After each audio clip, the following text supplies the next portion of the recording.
हिजो मुजी दोङ र राजगिरीको कस्तो फाइट पर्यो साथी त मुजी सुनिनस् कत्रो परेको नाइ के खबर आउन न रे राजधानी यो म्याच के राजधानी खुल्लै रहेछ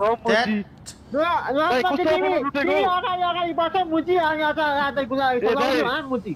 ए दाइ मुजी किन मुजी रुटेको मेरो लामो म्याच खेल्न आउँदैन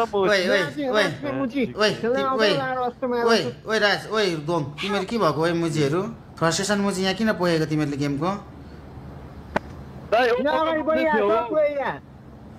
भयो त ओइ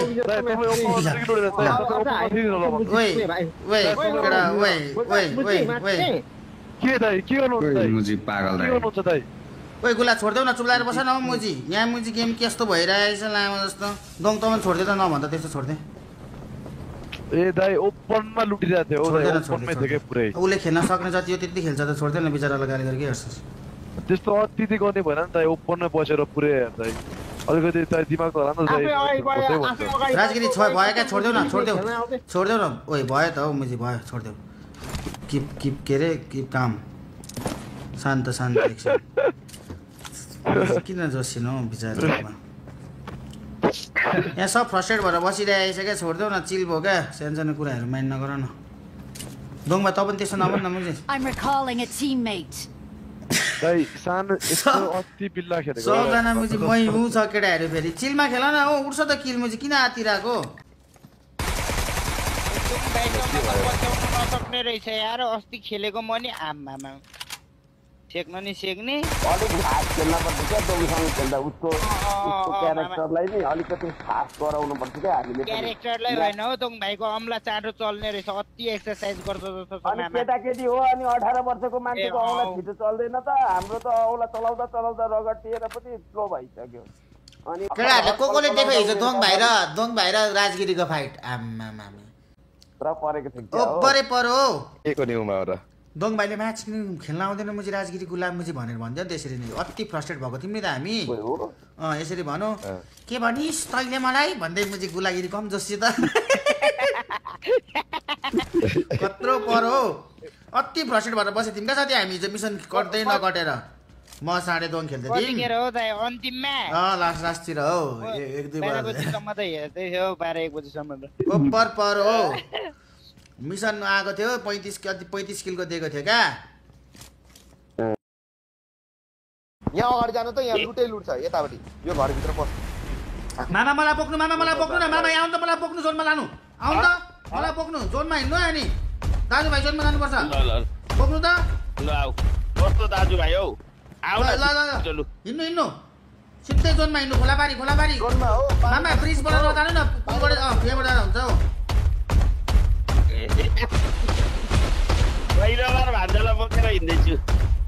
यस्तो त ओहो इमा ज्याकले के बनायो पब्जीले पनि यस्तो पनि पोसिबल छ र जिन्दगीमा त्यो मान्छेले अघि त्यो भुपाल भन्ने भुपेसी मुजी भुपेला हान्दिएको भए यार काम बनिहाल्छ त्यो डाटाले होइन गोली हालेर यति भएपछि कहाँ रोक्ने हो भन्छ जतिसम्म टाइम सकिँदैन तबसम्म हिँड्नु न नाइस अझै हान्नु लेफ्ट राइट होइन लेफ्ट फेरि गयो आफै झऱ्यो नि त ठिक छ तपाईँको टाइम सक्यो आउनु गाडी छ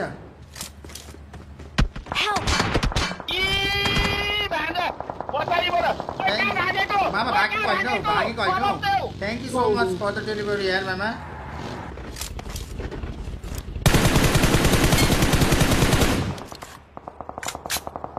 मैंगो अरे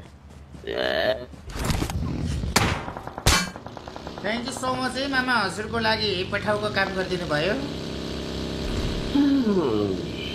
ला तपाईँलाई अहिले आएर पठाउ भएर त्यस्तो ठाउँबाट बजार ल्याउँदाखेरि यार म्याम अहिले मैले जानेको छु नि त रिभेन्ज भन्ने मामा ल रिभेन्ज चाहिँ कसरी यार इनिमीले तिमीले त्यहाँनिर घोक्रो ठ्याक पाएर त म के गर्नु भन्नु त मामा त्यहाँ के गर्न सक्थेँ मैले कभर दिएर ब्याक फायर गरेर स्मोक गरेर त्यत्रो गरिदिनसम्म त मेरो पनि गाडा हान्थ्यो अब 16 चिकन हेर्नु के भन्छ इन्स्ट्यान्ट कर्मा भन्ने कुराहरूले घरमा पनि छोड्दैन के भाइ ए मामा यार मा कसम मैले जानी गरेको होइन क्या हो नि भाइ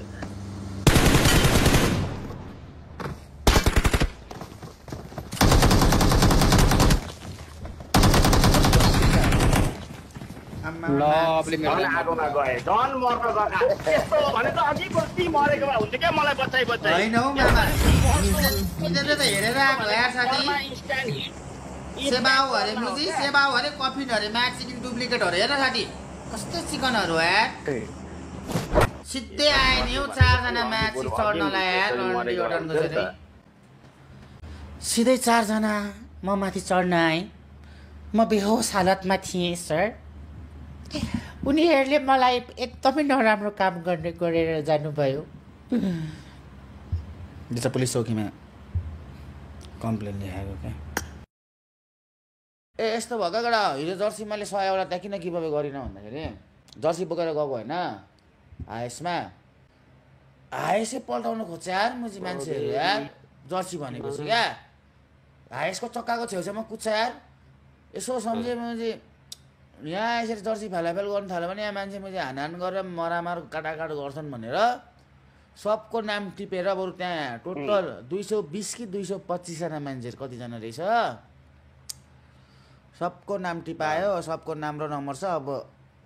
भोलि पर्सिदेखि चाहिँ बाँड्न थाल्नुपर्ने छ कहाँ अनि मैले त्यसरी गिभअवे गरेँ मान्छे मुझे काटाकाट मारामार भइहाल्छन् त्यहाँ फेरि अब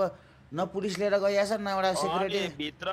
अनि भित्र एक जनालाई छिराउँदै इन्टरभ्यु लिँदै गरेर दिएको भए सेफली पनि हुन्थ्यो नि त होइन अब त्यहाँ मेरो प्लान त जर्सी दिने नै थियो धेरै मान्छे आइदियो धेरै मान्छे आइसके पछाडि त्यहाँ के भयो भन्दाखेरि अब जर्सी यसरी फाल्यो भने मान्छेहरू झगडा गर्छ काटाकाट मारामार हुन्छ च्याताच्यात हुन्छ त्यहाँ केही गरी एक्सिडेन्टमा परिहाल्यो भने त अनि त्यो त नि एकदम नराम्रो भयो नि त मामा तर त्यस केटाहरू चाहिँ यति बुझकी रहेछ कि माथिबाट मैले सेफ्टी पनि हुनुपर्छ कडा हो हल्ला मैले डाइरेक्ट भने अप्ठ्यारो पर्छ क्या होइन हामीले न कोहीसँग अनुमति लिएको थियो न कोही त्यो भयो केसमा नि त्यो भएर तिमीलाई असर पर्थ्यो क्या डाइरेक्ट हो त्यही भएर त म तनावमा थिएँ त हिजो त्यहाँ भनेर पुरै तनावमा थिएँ म त्यहाँ कुटाकुट मारामार भएको भए होइन मैले 2-4 जना केटाहरूलाई फोन गरेर त्यस्तो झगडाको माहौल भयो भने छुट्टाउनतिर लाग भनेर पनि यो गाँडमारालाई सोध्नु न कति तनावमा थिएँ म हिजो त्यहाँनिर काटाकाट हुन्छ मारामार हुन्छ भनेर होइन भाइ गाँडमारा मामा म त डराएर तलै नझरेको किन तिमीलाई चाहिँ के गर्थे र कति न स्ट्रबेरी फ्रेन्ड रिक्वेस्ट पठाउन हौ भनेर किरा जस्तै थियो मान्छे